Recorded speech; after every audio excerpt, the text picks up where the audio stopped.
It's Maths Master Class with Leo. Today we are doing irrational numbers. In our previous class we did real numbers. Real numbers, they are made or consist of natural numbers, integers, and rational numbers, right? So in our previous class we said rational numbers are numbers that can be made a fraction, right? Or rational numbers are numbers that have recurring decimals, right? So now, meaning these are the opposite of that. Means now the irrational, then non-recurring decimals. Non-recurring decimals, right? Non-recurring decimals are called irrational numbers, right?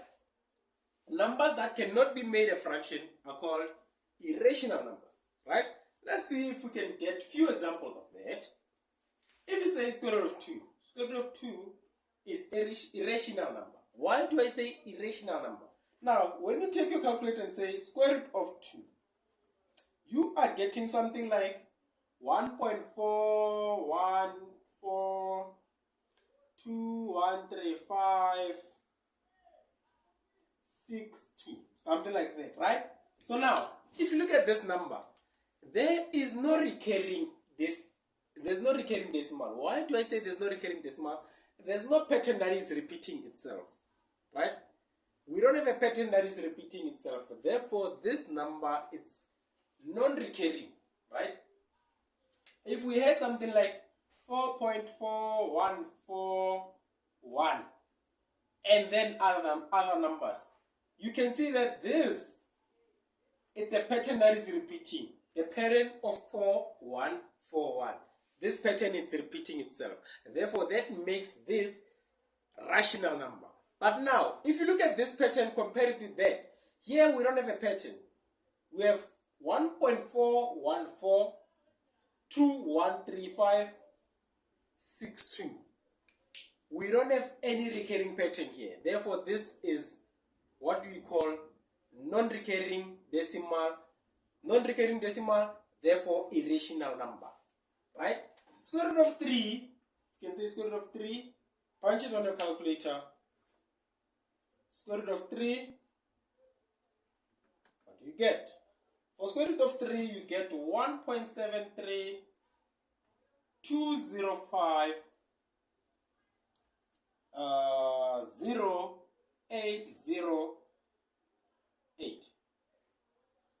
right? This, if you can look at this, it's irrational. Why do I say irrational? We don't have a recurring, or we don't have a repeating pattern here, right? We don't have a repeating pattern here. Therefore, this makes it a non-recurring decimal. Non-recurring decimal, that makes it a irrational number, right? Again, we have pi. Pi is a non-recurring decimal. Why do I say pi is a non-recurring decimal? If you punch your pi on a calculator, you get 3,141592654. Right? We don't have any repeating pattern here. No repeating pattern. It means this is a non-recurring decimal. Non-recurring decimal means this thing cannot be made a fraction. This thing cannot be made a fraction, and this is irrational number. Right? Now, we are done with our number systems. We talked about natural numbers. Actually, we talked about real numbers that are made of natural numbers, integers, and rational numbers. Then, lastly, we talked about irrational number. Right? Now, we need to start with this. Radian. Radian measures. What are radian measures? Right? What is a radian? What are radian measures? Now, we have what we call a degree and we have what we call a radian. Both of them, they represent an angle. Right? Both of these things, they represent an angle. Now, if you want to see what we call a radian, in your calculator, if you are using a calculator called FX991ZA plus, right? You can easily see a radian. Some lecturers will say to you, in the first quarter or in the first semester of your maths or your maths 1, your calculator should always be in radians, right? In the first semester, which is semester 1, your calculator should always be in radians when you are dealing with first semester work, which is pre-calculus.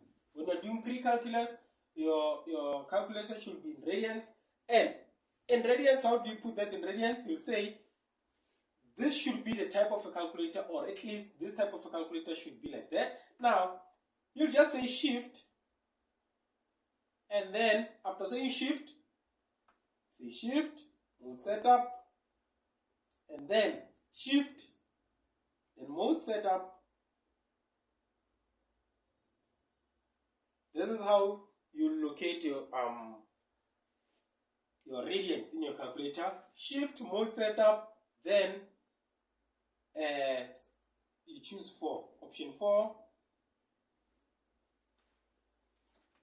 option 4. Then your calculator will be in reds, right? Your calculator will be in reds. You'll see it will change from D to R, right? It will change from D to R.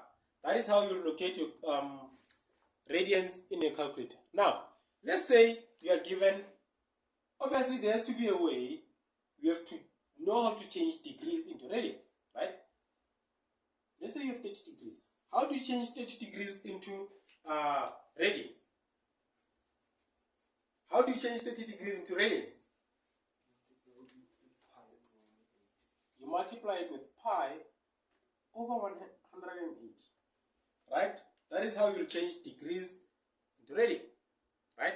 Why do we say that? Why do we say that? Now, the first thing that you have to know, if I have 360 degrees, it means I have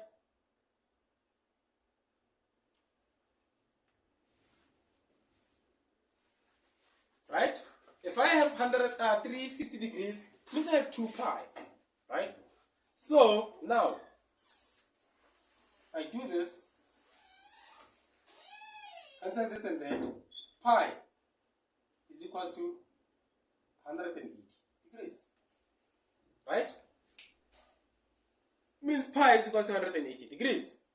So whenever you want to convert radians to, or degrees to radians, this is the formula you'll be required to use always, right? If you want to convert radians to, degrees to radians, that is the formula you are required to use, right? Now, 30 multiplied by pi over 180, this is going to be a pi over what? Pi over, I think it's 6. Yes, pi over 6, right? This is the solution when you convert radians to, degrees to radians. Let's say now we have, lastly, let me just take this one, 45. Same applies, you'll say 45 multiplied by pi over 180 degrees, right? You'll get a solution. Now, this is your homework.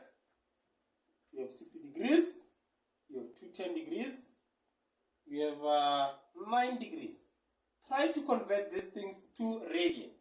Try to convert these things to radians. See you in the next class. See you in the next video. Hope you enjoyed this video. Make sure to subscribe. Invite your friends to subscribe. Like and share the content with your friends.